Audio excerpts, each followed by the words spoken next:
Embri. Idembri. Barane lakini. Okwachaku wewe nyakubi. Okwachake. Wanori to mondo be. Take makoma important monego be new address once and for all to what you go to. So what you go. Kokubiro to unkidi. Wali to dano ko sukidi. Wali to dano ko sukidi. Kaeli chogo bwana no keli chogo ina mabiji jogo ne ndika podwari to gine. Keli chogo bia ne jogo ne ni monde. Angato se biro babe ya.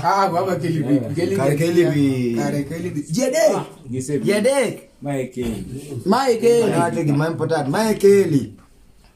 Mano keli chogo. Ok ma golwi bwana winyi. Bwana diero golwi. Ma kore keli chogo.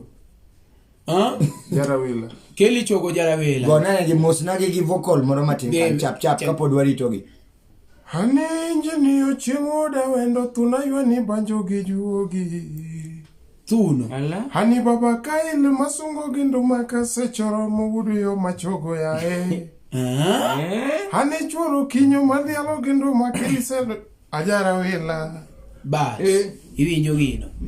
Mano tu manyen mapok wari release. Ndo matoka ngato dhialigo. Mano tu manyen mapok wari release. Bwana jomoko donjo. Welo donjo. Ngato wacho ga chani MC Manochi osedonjo ujinga. Indano ko sukidi. Wawuyo ke dano ko sukidi ya. MC Manochi indano ko sukidi. Bas aneno Maron yono uma. Marion. Oh Marion. Maron. Marion. Maye. Kodo kwan maber ahinya by the way. Wadwa mondo wagomba ka moroka. Nitie ka kodo no gomba ka moro. Ya. Omari. Ni odero losuguru no kapok. Aduoko nyingi Lisa. Frederico Weno. Ya bato donki kujawa.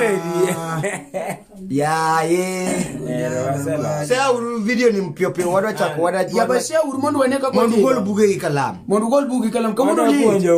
Kawono li di main topic endano ko sukidi. Dano ko sukidi. Ko linga mok share ko ke share video ni to ikidi. Wawara lakini umbende. Bwana. Wachake direct mana kamani. Wade there bas ngato wacho ka cha Eriko Gweno wacho ni urenyo kose. Wadenya. Denyo twadenyo. Batokai. But nitie ngicho moro makanga to ngicho go ting'e no denyo. Kata ko wundre gi story ngeni nitie jomoko ineno ka ngato nyalo limi ot. Meta. Okoko dimbako choro time mini se fwenye. Choni ngeni nitie ga jomoko mane wundre ni wuotho gi babau. Ok nigi wuotho gi babau nigi no siepe babau. Gini to chieng moro makata kutedo gimoro mamet. To babau kor ko biro gi ji. Ipenjiri to baba gerega giti yoga kosago en mani okinyal peje ngama janyo iduogi wene gimiluongo ni gine kasto ngato wacho ka ni anbe inena ka an masters Bamburi kai mano Austin mago jo Mombasa pwani Kevin Ligo se donjo gacho wacho ni my former classmate former classmate ni kanyadwa winji former classmate MC Nash watching and Danoba ino kinkidi liki ino kinkidi wadwa nu confirm nwa wadwa nu confirm ni wawuyo ke dano ko sukidi chap comments kanyo olech karawa ameingia ndani en police mana die ko sulunga kama anto kanyo kadwa wegi mang'eyo ni ngato to konya mako kora kika ten police magari olech karawa ani ngeno kaero ga police kaso Vincent wacho ni aneni omori Mosna is not moso Omari adwa ngisigi moro kudojo 20 kaka neno kudojo wachako boy maja awino joy ni weche ne kare bet mana marich kama wije kaka weche wino nia boy maja gulu no meet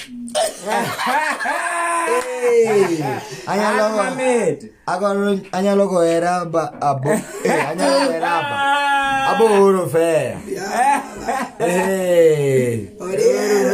Ken Matiba gufa neno kacha Mosna ma gufa jate mane to karau like gini omera binenu gimo karau temo patoja sembo watania adonjo live from Europe ya andano kidisi no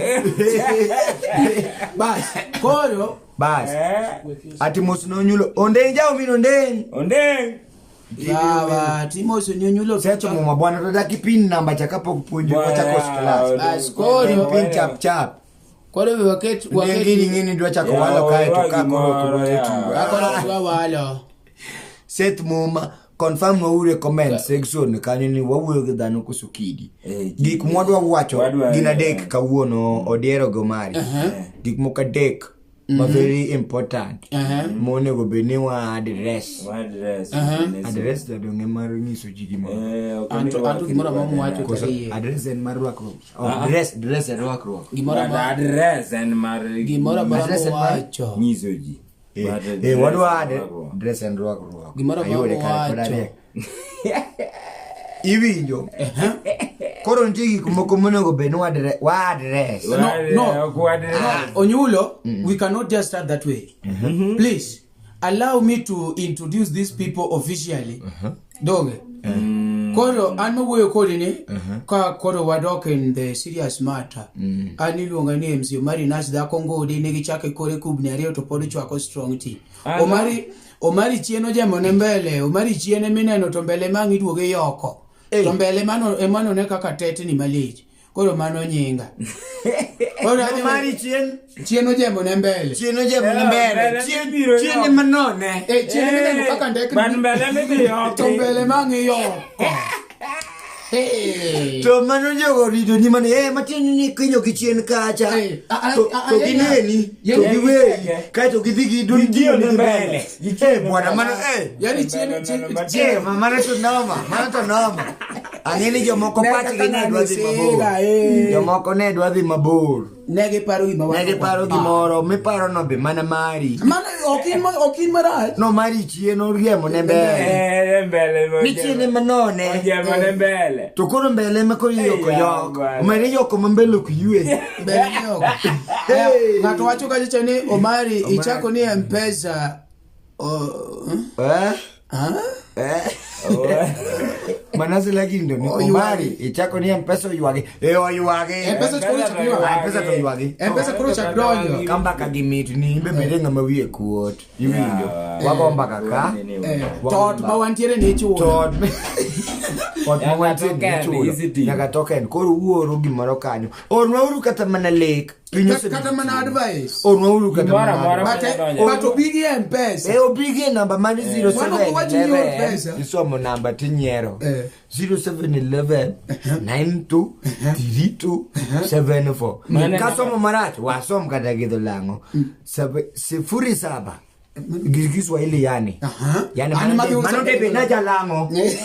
Ya iwinjo. Tadwa na wo code nikechuno kuwachi dhuluo. So I will speak lango le. Nitaongea Mosna Onyulo. Nitaongea kwa Kiswahili. 07